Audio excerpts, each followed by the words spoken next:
নবীজি মক্কা বিজয় করলেন। মক্কা বিজয় করার পরে কাবার ভিতরে বাহির থেকে নবীজি 360টি মূর্তিকে সেগুলা পরিষ্কার করেছেন। কাবার ভিতর থেকে, কাবার আঙ্গিনা থেকে 360টি মূর্তি বের করেছেন।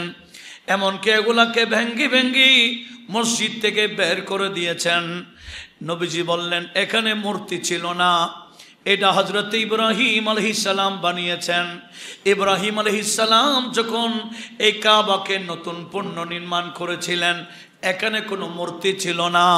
এই মূর্তি এখানে কাফের মুশরিকরা এরা ঢুকাইয়েছে। শুরুতে এখানে কোনো মূর্তি ছিল না, কিন্তু বর্তমানে হিন্দু উগ্রবাদীরা বলতেছে কাবা এটাও আমাদের ঘর, এখানে মূর্তি ছিল বিদায় এটা আমাদের মূর্তি ঘর। জোরে বলুন নাউজুবিল্লাহ। আমার আল্লাহ আদম আলাইহিস সালামের সেই জামানায় ফেরেশতার মাধ্যমে কাবা বানিয়েছেন ইবাদত কাট্টা করার জন্য। সেখানে মূর্তি ছিল। সম্মানিত হাজরিন, আমরা ইতিপূর্বে সূরাত সাবা আয়াত নাম্বার 48 পর্যন্ত গিয়েছিলাম। আজ 39 নং আয়াত থেকে শুরু হবে ইনশাআল্লাহ, যেখানে রব্বুল আলামিন মক্কার কাফের বেদিনরা আমাদের নবীর শানে উল্টা সিধা যখন বলে, নবীজিকে পাগল বলে, নবীজিকে জাদুকর বলে, নবীজিকে বিভিন্ন অপবাদ দিচ্ছে, তখন আমার আল্লাহ বন্ধু নবীকে সম্বোধন করে করে এদেরকে কিভাবে নসিহতটা করবেন, নবীজিকে আমার আল্লাহ সম্বোধন করে করে একসাথে অনেকগুলো আয়াত কুল কুল কুল এভাবে কোরআনে পাকের মধ্যে অধিকাংশ কুল যেখানে দেখব সেখানে বলতে বলেছেন কাফেরদেরকে। অধিকাংশ কাফের বেদিনকে বলতে বলেছেন। আল্লাহ বলেন আমি বলবো না, আপনি বলেন। এমনকি আল্লাহর তাওহীদ, আল্লাহর ওয়াহদানিয়ত, আল্লাহর একত্ববাদ, আল্লাহ বলে আমি চাইলে সরাসরি বলতে পারি আনাল্লাহু আহাদ, আমি আল্লাহ এক। এটা আমি সরাসরি বলবো না, রাসূল আপনি বলেন কুল হুয়াল্লাহু আহাদ। বলালেন কার মাধ্যমে? বলতে বলেছেন কাদেরকে? কাফের বেদিনদেরকে। অধিকাংশ কুল হে রাসূল বলুন, কাকে বলুন? কাফেরদেরকে বলুন। সেখানে একটি আয়াত আছে আমার আল্লাহ কাফেরদেরকে সম্বোধন করে বলেছেন কুল ইন্নামা আনা বাশারুন মিসলুকুম, আমি তোমাদের মতো মানুষ। এটা বলতে বলেছেন কাদেরকে? কাফেরদেরকে। আর সেখানে আমরা ঈমানদারের সামনে আয়াতটা নিয়ে আসি। কিছু মুসলমান আছে বলে নবী আমার মতো। দলিল কি? বলে কুল ইন্নামা আনা বাশারুন মিসলুকুম। কি রে ভাই, এটা তো মুমিনদেরকে বলার জন্য বলে নাই, এটা কাফেরদেরকে বলতে বলেছেন, বোঝাবার জন্য, কাছে আনবার জন্য। কারণ সাহাবারা নবীকে বলতেন, আমার নবী সাহাবাদেরকে বলতেন লাস্তু কা আহাদিম মিনকুম, আয় আমার সাহাবা আমি তোমাদের কারো মতো না। সাহাবাদেরকে বলতেন আমি তোমাদের কারো মতো না। সাহাবীরও বলতেন লাসনা কাহাইয়াতিকা ইয়া রাসূলুল্লাহ, হুজুর আমরা সাহাবীরা কেউ আপনার মতো না। এগুলা বোঝার বিষয়, বোঝার বিষয়। তো সাহাবাদেরকে বলছেন আমি তোমাদের কারো মতো না, ওদিকে কাফেরদেরকে বলছেন আমি তোমাদের মতো। তাহলে বোঝার বিষয় নাই। তাহলে কাফেরদেরকে কাছে আনবার জন্য আল্লাহ বলেন হিকমত অবলম্বন করুন, আপনি তাদের মতো বলুন, তারা কাছে আসবে, তারপরে বুঝবেন। আপনার পাশে যখন বসে যাবে তখন তারা নিজেরাই বলবে লাসনা কাহাইয়াতিকা ইয়া রাসূলুল্লাহ, হুজুর আমরা কেউ আপনার মতো না। এরা নিজেরা নিজেরা বলবে। তো এইরকম কোরআন শরীফে কুল কুল প্রায় জায়গায় আল্লাহ কাফেরদেরকে বলার জন্য বন্ধু নবীকে সম্বোধন করেছেন। তো এখানেও কুল ইন্নামা আইজুকুম বিওয়াহিদা আন তাকুমু লিল্লাহি মুসনা ফুরাদা ওয়া ফুরাদা সুম্মা তাতাফাক্কারু মা বিসাহিবিকুম মিন জিন্নাহ। আল্লাহ বলেন, রাসূল আপনি তাদেরকে বলুন এরা এককভাবে হোক, দুইজন মিলে হোক, আপনাকে নিয়ে একটু গবেষণা করতে বলেন। এরা গবেষণা করলেই পেয়ে যাবে যে আপনি নবীর কাছে কোনো জুনুনিয়ত, কোনো পাগলামি নাই, আপনার কাছে কোনো ধরনের মানসিকতা নাই। মানসিক রোগী আপনি, মানসিক রোগী না, এরা তারা বুঝে ফেলবে। এমনকি এরা বুঝবে আপনি যে আল্লাহ পাকের পক্ষ থেকে নযীর হয়ে ভয় প্রদর্শনকারী হিসেবে আসছেন। এরা আপনাকে নিয়ে গবেষণা করলে বুঝেই ফেলবে। একটু জোরে বলুন না সুবহানাল্লাহ। এভাবে বলতে বলতে আরো বলতে বলেছেন, কুল ইন্না রাব্বি ইয়াকযিবু বিল হক। রাসূল আপনি বলে দিন আমার রব হকটাকে নাজিল করেছেন, হক নাজিল করেছেন।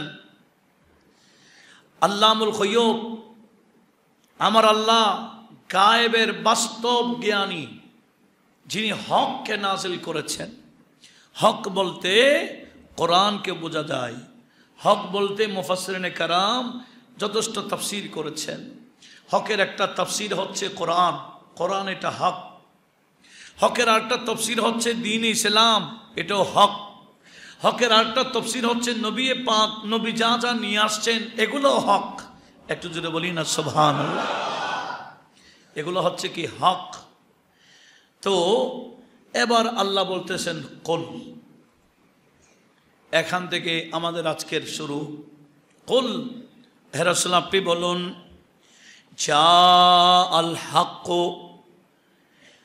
হে রাসূল আপনি বলে দিন মক্কার কাফের মুশরিকরা শোনো, জা আল হক ওয়া মা ইউবদিউল বাতিলু ওয়া মা ইউঈদ।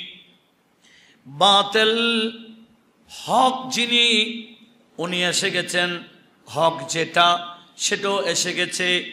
বাতিল কোনো কিছু সৃষ্টি করতে পারে না, অথবা বাতিলে ওয়া মা ইউঈদ, যেটা ধ্বংস হয়ে গেছে, যেটা চলে গেছে, এটাকে আবার অস্তিত্বের মধ্যে আনতে পারে না। জোরে বলুন সুবহানাল্লাহ।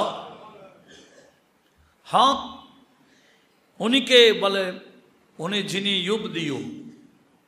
ইউবদিউ ওয়া ইউঈদ। এখানে আল্লাহ বলছেন আমি হক, আমিও হক।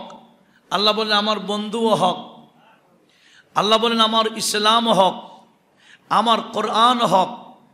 এভাবে আকাইদের কিতাব খুললে দেখা যায় হক কি কি। সেখানে একটা আল জান্নাতু হাক্কুন ওয়ান নারু হাক্কুন ওয়া ইসবাতু আযাবিল কবর হাক্কুন ও এই তাকদীর হাক্কুন।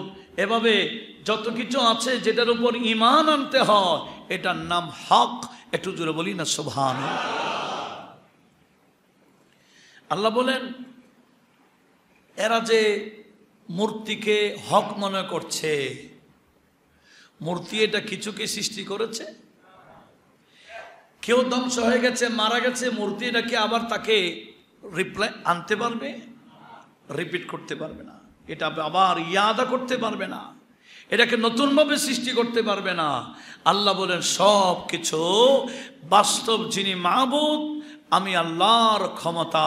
একটু জোরে বলুন না সুবহানাল্লাহ। দেখেন সেজন্য ইমামে এই ভারতবর্ষে যাকে আমার আল্লাহ ব্যাপক ক্ষমতা দিয়ে পাঠিয়েছেন উনি হচ্ছেন ইমামে রব্বানি কাইয়ুমে জামানি শেখ আহমদ সরহিন্দি ফারুকি রহমতুল্লাহ আলাইহ। উনি একটা কিতাব লিখেছেন মাবদা ওয়া মাআদ, মাবদা মাআদের উপর কিতাব লিখেছেন। মাবদা মাআদ এটা আহলে সুন্নাত ওয়াল জামাতের অনেক বড় আকীদার একটা বিষয়। যারা আকীদা বুঝে বলে, আমি যদি বলি মাবদা মাআদ কি বুঝে বলো আমাকে, মাবদা মানে কি, মাআদ মানে কি? বলে না জীবনে তো শুনি নেই।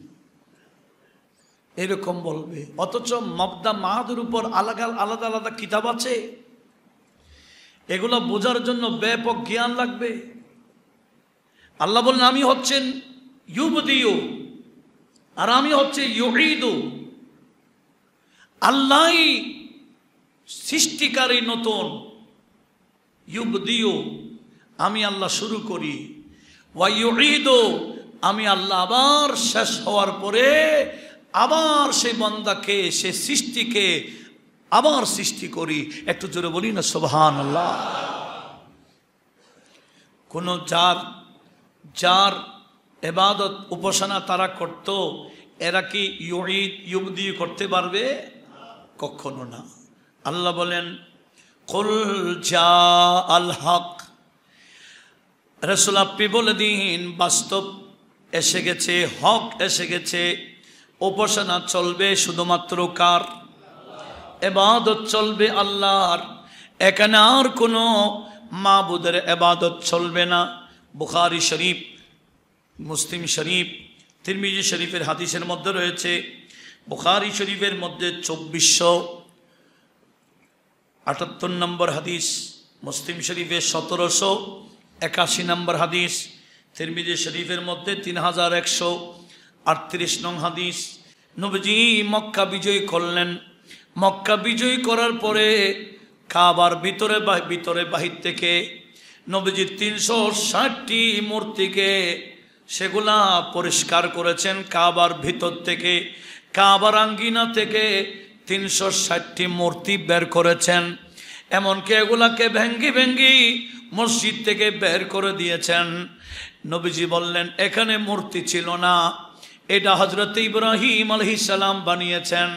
ইব্রাহিম আলাইহিস সালাম যখন এই কাবাকে নতুন পুনর্নির্মাণ করেছিলেন, এখানে কোনো মূর্তি ছিল না। এই মূর্তি এখানে কাফের মুশরিকরা এরা ঢুকাইয়েছে। শুরুতে এখানে কোনো মূর্তি ছিল না, কিন্তু বর্তমানে হিন্দু উগ্রবাদীরা বলতেছে কাবা এটাও আমাদের ঘর, এখানে মূর্তি ছিল বিদায় এটা আমাদের মূর্তি ঘর। জোরে বলুন নাউজুবিল্লাহ। আমার আল্লাহ আদম আলাইহিস সালামের সেই জামানায় ফেরেশতার মাধ্যমে কাবা বানিয়েছেন ইবাদত কাট্টা করার জন্য। সেখানে মূর্তি ছিল। হযরত নূহ আলাইহিস সালামের জামানার তুফানের সময় আমার আল্লাহ এটাকে আসমানে উঠাই নিয়েছেন, যেটা আদম আলাইহিস সালামের মাধ্যমে বানিয়েছেন। আসমানে উঠাই নিলেন। পরবর্তীতে হযরত ইব্রাহিম খলিলুল্লাহকে হুকুম দিয়েছেন যে কাবা বানান। সেখানে এখনো নিচের ফাউন্ডেশনটা আছে, আপনি শুধু উপর থেকে বানাইলে হবে। তখন ইব্রাহিম আলাইহিস সালাম ওনার ছেলে ইসমাইল আলাইহিস সালামকে সহযোগী বানিয়ে কি করেছেন? কাবাকে পূর্ণ নির্মাণ করেছেন। ওনারা যখন কাবাকে পূর্ণ নির্মাণ করেছেন, কাবার ভিতরে মূর্তি ছিল? ওনারা কি মূর্তি পূজারক ছিলেন? সেজন্য আল্লাহ বলতেছেন কুল, হে রাসূল আপনি তাদেরকে বলে দিন কি কুল, আপনি বলে দিন মা খান ইব্রাহিম, হযরত ইব্রাহিম আলাইহিস সালাম খান মা খান মুশরিকা, কি ছিলেন না? মুশরিক ছিলেন না। আল্লাহ বলছেন কি হযরত ইব্রাহিম খলিলুল্লাহ মুশরিক ছিলেন না, যেটা ৪র্থ পারার ১ম পৃষ্ঠার মধ্যে আমার আল্লাহ কি বলেছেন একটু শুনি। আমার আল্লাহ আমাদেরকে এই বিষয়ে সতর্কবাণী দিয়েছেন। যারা বলতেছে যে কাবার ভিতরে মূর্তি ছিল, এটা আমাদের ঘর, মুসলমানের নবী এই মূর্তিগুলা ভেঙ্গে আমাদের ঘর দখল করেছে, এভাবে যারা দাবি করতে চায়, আসলে মূলত ইব্রাহিম খলিলুল্লাহ কাবাকে বেনা করেছেন। এটা সম্পূর্ণ আল্লাহর ইবাদতগাহ ছিলেন। এটাকে কাবা হিসেবে পরবর্তীতে মসজিদ হিসেবে বানিয়েছেন। এখানে মূর্তির সাথে কোনো সম্পর্ক। এই মুশরিকরা দখল করে মূর্তি ঢুকাইছে। এই মুশরিকরা বিভিন্ন জায়গায় ওই মসজিদে আমাদের মন্দির ছিল, ওই দরগাতে আমাদের মন্দির ছিল বলে দাবি করতেছে। এগুলো সব উগ্র হিন্দুত্ববাদী। আমাদেরকে, আমরা মুসলিম মিল্লাতকে বিষয়ে সতর্ক থাকার দরকার আছে কিনা? আল্লাহ সবাইকে সে বিষয়ে সতর্ক থাকার তৌফিক দান করুন। দেখেন, আমার আল্লাহ বললেন, কুল, হে রাসূল আপনি বলুন, সাদাকাল্লাহ, আমার আল্লাহ সত্য বলেছেন। ফাত্তাবিউ মিল্লাতা ইব্রাহিম হানিফা, এই মক্কার মানুষ, তোমরা ইব্রাহিম আলাইহিস সালামের মিল্লতকে অনুসরণ করো। ওনার মিল্লতটা ছিল হানিফ, মা কানা মিনাল মুশরিকিন। হযরত ইব্রাহিম আলাইহিস সালাম কোনো মুশরিক ছিলেন না। উনি এক আল্লাহর ইবাদত করতেন এবং এক আল্লাহর ইবাদতের দিকে মানুষকে ডাকতেন। জোরে বলুন সুবহানাল্লাহ। তারপরে বলতেছেন, ইন্না আউওয়ালা বাইতিন উদিয়া লিন-নাসি লাল্লাযী বিবাক্কাতা মুবারাকাও ওয়া হুদাল লিল আলামিন। ওই ইব্রাহিম ইসলাম মুশরিক ছিলেন না। তারপরে বাইতুল্লাহ শরীফের কথা আমার আল্লাহ বলছেন, ইন্না আউওয়ালা বাইতিন, সর্বপ্রথম ঘর, উদিয়া লিন-নাস, যে ঘর মানুষদের ইবাদতের জন্য বানানো হয়েছে, লাল্লাযী বিবাক্কা, যেটা মক্কাতে অবস্থিত, মুবারাকান, যে ঘরটা বড় বরকতময়, ওয়া হুদাল লিল আলামিন, গোটা বিশ্ব জগতের জন্য এই ঘরটা হচ্ছে হেদায়েতের মাধ্যম। একটু জোরে বলুন না সুবহানাল্লাহ। সেখানে আল্লাহ বলছেন, ফিহি ফিহি আয়াতুম বাইয়িনাত, সেখানে আমি আল্লাহর অনেক রোশন দলিল রয়েছে, আমি আল্লাহর নিশানি রয়েছে, এমনকি মাকাম ইব্রাহিম, হযরত ইব্রাহিম আলাইহিস সালামের মাকামও আছে। এগুলা কখন? যেখানে মুশরিকদের কোনো আনাগোনা এখানে ছিল না। পরবর্তী মুশরিকরা এটাকে দখল করেছে, আর দখলদাররা আবার এটাকে দাবি করতেছে যেটা আমাদের ঘর। এদের দাবির কোনো অস্তিত্ব নাই। ওই ঘর যখন বানানো হয়েছে পৃথিবীর জমিনে, তখন কোনো মুশরিক ছিল না, তখন শুধু ছিল আল্লাহর ইবাদতকারী। একটু জোরে বলি না সুবহানাল্লাহ। আসুন, কি বলতে চেয়েছিলাম, বুখারী এবং মুসলিমের এই রাওয়ায়াত থেকে আমার নবীজি মক্কা শরীফের ভিতর থেকে মূর্তি সব পরিষ্কার করলেন। এগুলো যেগুলা বেশি উপরে, সেগুলা আমার নবীজিকে মাওলা আলী শের খোদা বললেন, ইয়া রাসূলুল্লাহ, এগুলো তো অনেক উপরে, নাগাল পাবো না, আপনি আমার কাঁধে ওঠেন, আপনি এগুলা নামান। তো নবীজি বলছেন, আলী, তুমি কি আমাকে উঠাইতে পারবা? বলে, হুজুর উঠেন না দেখি। নবী যখন হযরত আলীর কাঁধে রাখলেন পা, দেখলেন হযরত আলী সহ্য করতে পারলেন না।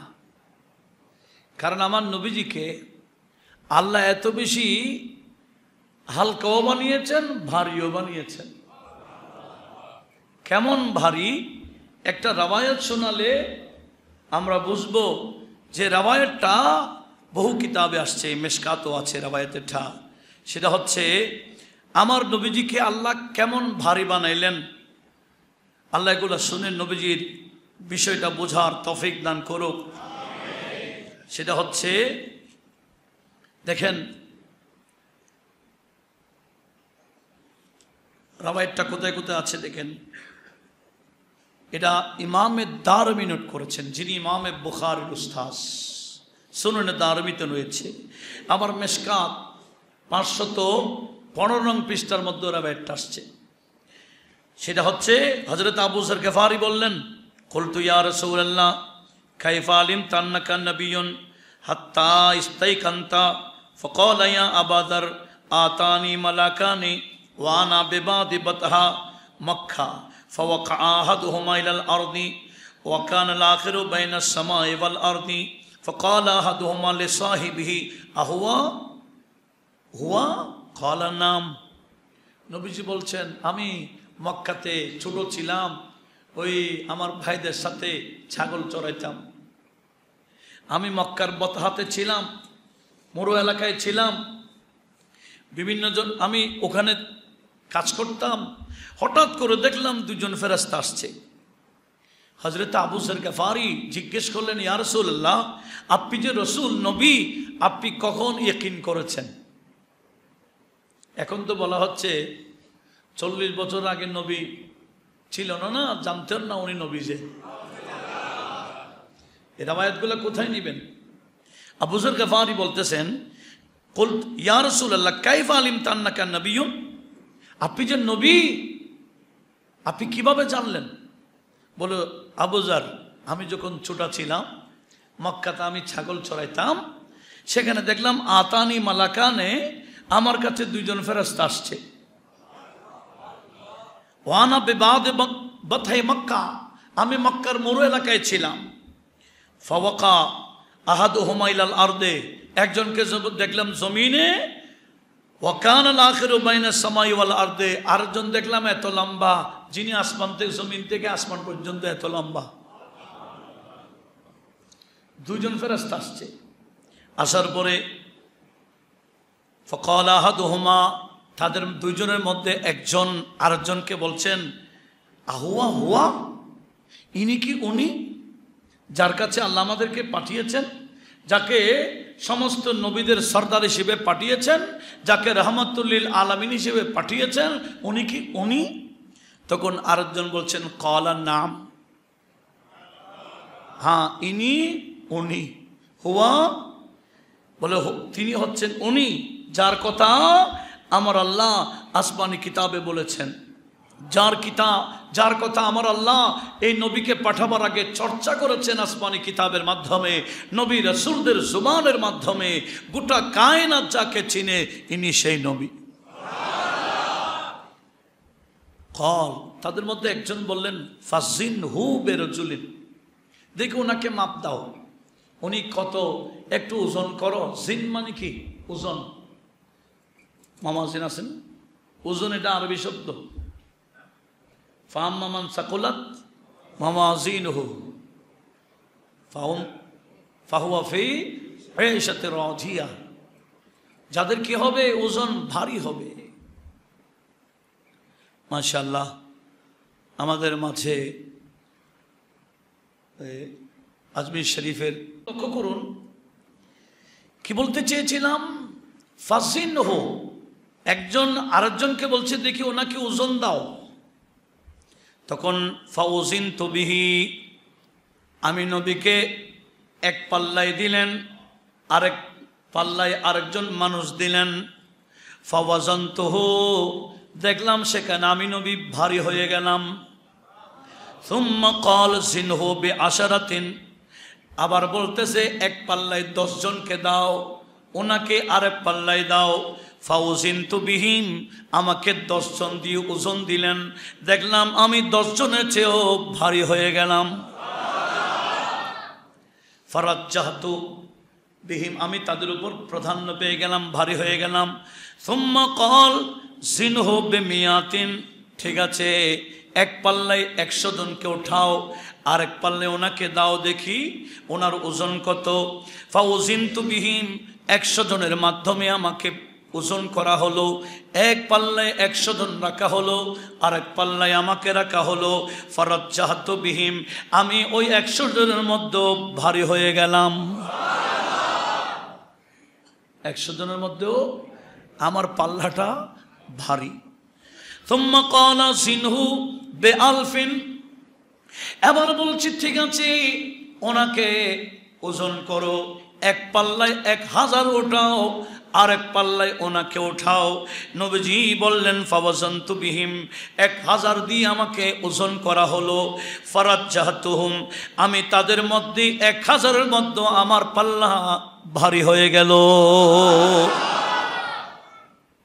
কাআন্নী আনজুরু ইলাইহিম ওয়া ইয়ানতাসিরুনা আলাইয়া মিন হিক্কাতিল মিজানি মিন فقال أحدهم لصاحبه لو وزنته بأمته للجحها, নবী ওই আরেকজন বলছে 1000 নয়, ওনার যে অগণিত উম্মত আছে সমস্ত উম্মতকে যদি এক পাল্লায় ওঠায় দেওয়া হয়, এই নবীর পাল্লাটা তখনও ভারী হয়ে থাকবে। যত কোটি কোটি উম্মত সব যদি এক পাল্লায় ওঠানো হয়, এই নবীকে যদি আর এক পাল্লায় ওঠায়, তখন নবীর পাল্লা কি হবে? ভারী হবে। একটু জোরে বলি, নবীর সাথে কোন দিকে তুলনা হবে? আমার নবীর শক্তি কেমন? যেই নবীকে আমার আল্লাহ জান্নাতি 40 জন পুরুষের ক্ষমতা দিয়েছেন। তিরমিজি শরীফের রওয়ায়াত, নবীজি বলছেন, অতীত কুওয়াত 40 রাজুলান মিনাল জান্নাহ, আমি নবীকে জান্নাতি 40 জন পুরুষের ক্ষমতা দেওয়া হয়েছে। আর জান্নাতের একজন পুরুষের ক্ষমতা মানি দুনিয়ার 100 জনের ক্ষমতা।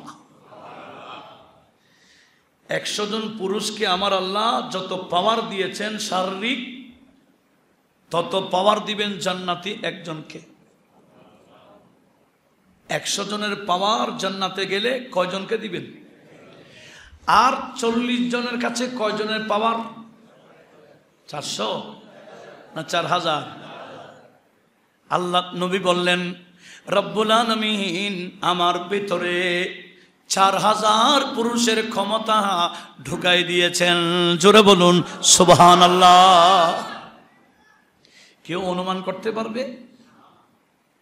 নবীজির শারীরিক শক্তি, সেজন্য ওরা যিনি বড় পালোয়ান ছিল, মক্কার বড় বড় পালোয়ান নবীজির সাথে পারে নাই। নবীজি একটু লাগাই দিলে তারা বড় বড় পালোয়ান ছিল, কিন্তু নবীজির সাথে দাঁড়াইতে পারে নাই, এক হাতেও পারে নাই। নবীজি তাদেরকে আলগায় ফেলতেন, এরকম উঠাই ফেলতেন। কেন? শক্তি কার?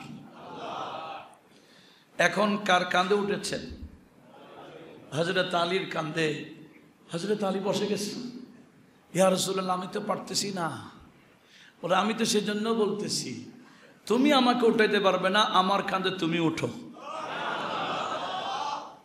মাওলানা আলী আল মারতাদা রাদিয়াল্লাহু তাআলা আন নবীজির কাঁধে উঠে মক্কার যত মূর্তি ছিল সব একটা একটা করে উপর থেকে নামালেন, জমিনে ফেলে দিলেন। তো পরবর্তীতে নবীজি বলেন, আলী বিষয়টা কি জানো? কারণ আমি ধরি নাই। কেন? আমি যদি কিছু ধরি সেটাকে জাহান্নামের আগুনে জ্বালাবে না, সেজন্য আমি মূর্তিগুলোকে ধরি নাই। কারণ আমার নবীজি কিছু টাচ করলে, কিছু ধরলে আগুনেটাকে পোড়াই না। হযরত আনাস বিন মালিক আল আনসারী রাদিয়াল্লাহু তাআলা, ওনার ঘরে কিছু মেহমান আসলে উনি কাপড়ের একটা দস্তরখান বিছাই দিতেন। কাপড়ের দস্তরখান বিছাই দেবে, এটা সুন্নাহ। আর যখন সবাই খাওয়ার ওখানে ফেলতেন, ময়লা হয়ে যেত।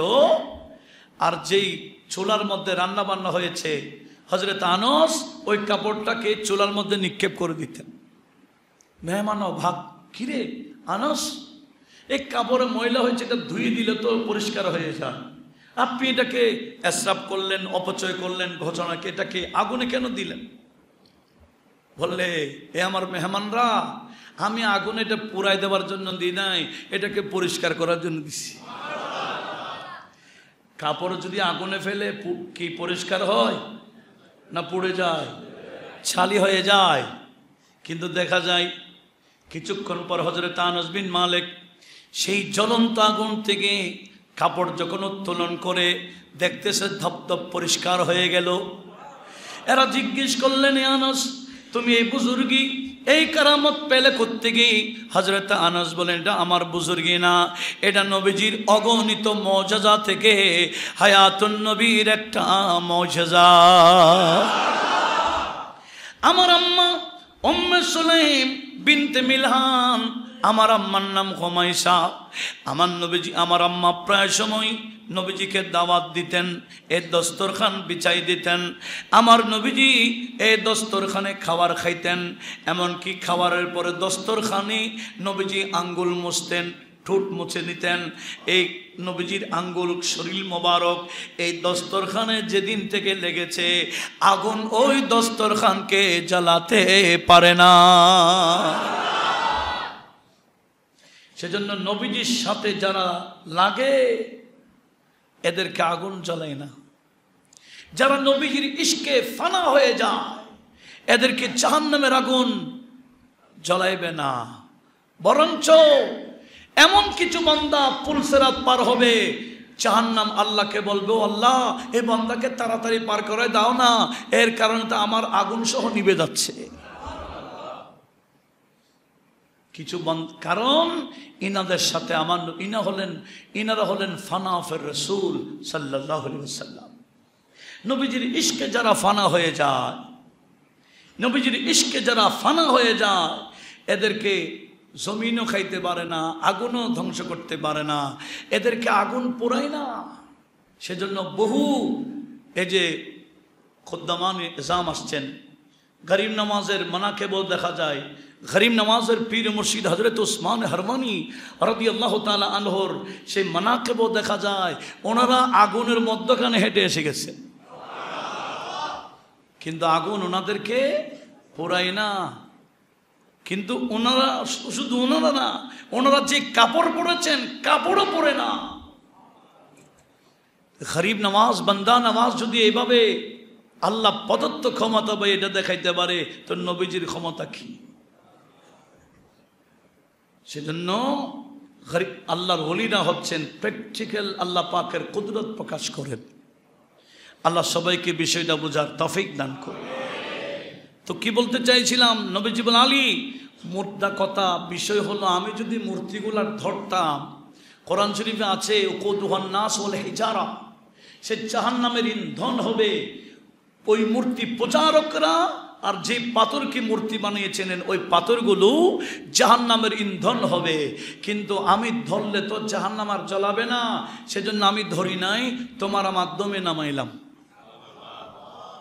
এইভাবে যখন মক্কার মূর্তিগুলা নামাইলেন, সেখানে আমার নবীজি একটা কথা বলেছেন, যা আল হক ওয়া যাহাকাল বাতিল, হক এসে গেল, বাতিল দুর্বৃত হয়ে গেল। একটু জোরে বলুন না সুবহানাল্লাহ। আল্লাহর ইবাদত এটাই হক, এক আল্লাহর ইবাদত এটাই হক, নবীজির রাসালাত এটাই হক, ওলিউল্লাহদের ভেলায়ত এটাই হক। আর যারা শুধুমাত্র আল্লাহর ওয়াহদানিয়ত মানবে, এক আল্লাহর স্লোগানে বিশ্বাসী, নবীজির স্লোগান দিতে চায় না, ভেলায়তের স্লোগান দিতে রাজি না, এরা কি হকের মধ্যে আছে? কখনো না। এই বিষয়গুলো বুঝতে হবে। আল্লাহ সবাইকে বোঝার তৌফিক দান করুন। আসুন, আমার আল্লাহ কি বলতেছেন, কুল জা আল হক, হে রাসূল আপনি বলে দিন হক এসে গেল, ওয়ামা ইউবদিউ আল বাতিল ওয়ামা ইউঈদ, কোনো বাতিল মাবুদ এটাকে সৃষ্টি করতে পারে না, আবার ধ্বংসের পরে আবার রিপিটে করতে পারে না। কুল, হে রাসূল আপনি বলুন, দালালতু ওয়া ইন ফাইন দালালতু ইন দালালতু ফাইন্নামা আদিল্লু আলা নাফসি ওয়া ইহতাদাইতু ফাবিমা ইউহিয়া ইলাইয়া রাব্বি ইন্নাহু সামিউন করিব। কি বলছেন হে রাসূল, আপনি যদি আপনি বলেন ইন দালালতু লো ফরদান, তোমাদের কথা অনুযায়ী যদি মেনে নি, কারণ নবীজি কখনো গোমরা ছিলেন? কখনো নয়। ইন দালালতু, তাদেরকে বোঝাবার জন্য নবীজি আল্লাহ বলতেছেন, হে রাসূল আপনি বলুন, এভাবে বলুন, কি ইন দালালতু, যদি আমি গোমরাও হয়, ফাইন্নামা আদিল্লু আলা নাফসি, আমি নিজে নিজে গোমরা হব। কিন্তু ওয়াইন হাদাইতু ইন হিতাদাইতু ফাবিমা ইউহা ইলাইয়া রাব্বি, আমি হেদায়েত হলে আমার আল্লাহ যা আমাকে বাণী দিয়েছেন, ওহী দিয়েছেন, এগুলোর উপর চলে হেদায়েত হব। তাহলে বোঝা গেল হেদায়েত হতে হলে আল্লাহর ওহীর এই হুকুমটা মানতে হবে। এটা বোঝাবার জন্য, কোরআনকে বোঝাবার জন্য, হেদায়েত কোথায় আছে এটা বোঝাবার জন্য আল্লাহ নবীকে এভাবে বোঝাবার জন্য পদ্ধতি শিখাচ্ছেন। ইন দালালতু ফাইন্নামা আদিল্লু আলা নাফসি, আমি গুমরা হলেও নিজে নিজে গুমরা। ওয়াইন হিতাদাইতু, আর আমি যদি হেদায়েত হয়, ফাবিমা ইউহিয়া ইলাইয়া রাব্বি, আমার আল্লাহ আমার উপর যে ওহী দিয়েছেন সেটাকে অনুসরণ করে হেদায়েত পাবো। তাহলে হেদায়েত পাওয়ার জন্য কি লাগবে? আল্লাহ প্রদত্ত ওহী এটা মানতে হবে। ওহি এটা কোরআনও ওহি আর নবীজির বাণীও ওহি। কোরআনও ওহি, হাদিসও কি ওহি। কারণ আমার আল্লাহ কোরআন শরীফে বলেছেন, মা ইয়ানতিকু আনিল হাওয়া ইন হুয়া ইল্লা ওয়াহয়ুন ইউহা। আমার এই বন্ধু নবী নিজের পক্ষ থেকে কিছুই বলে না, আমার বন্ধুর জবান দিয়ে যা বের হয় মূলত আমি আল্লাহর ওহি যেটা সেটাই বের হয়। কোরআন বলেন এটাও ওহি, হাদিস হলো ওহি। এমনকি আমার নবীজির সব কিছু, ঘুমে কিছু করলে, ঘুমে কিছু দেখলে এটাও ওহি। কার? রুয়াল আম্বিয়ায়ে ওয়াহিয়ুন, আল্লাহর নবীদের স্বপ্নও কি ওহি। তাহলে এটা বোঝাবার জন্য নবীজিকে বলছেন আপনি এভাবে বলেন কি, আমি যদি গোমরা হই তাহলে নিজে নিজে, হেদায়েত হলে আল্লাহ যে ওহি দিয়েছেন এটাকে অনুসরণ করে। বিদায় তোমরাও হেদায়েত পেতে হলে ওহিকে অনুসরণ করা লাগবে। একটু জোরে বলুন না সুবহানাল্লাহ। ইন্নাহু সামিউম করিব, আমার আল্লাহ অনেক কাছে, সব শুনে। কারা কি বলো না বলো সব আমার আল্লাহ শুনে। একটু জোরে বলুন। কি শুনে? আল্লাহ কি শুনে? উত্তর হবে কি শুনে না। কি শুনে না?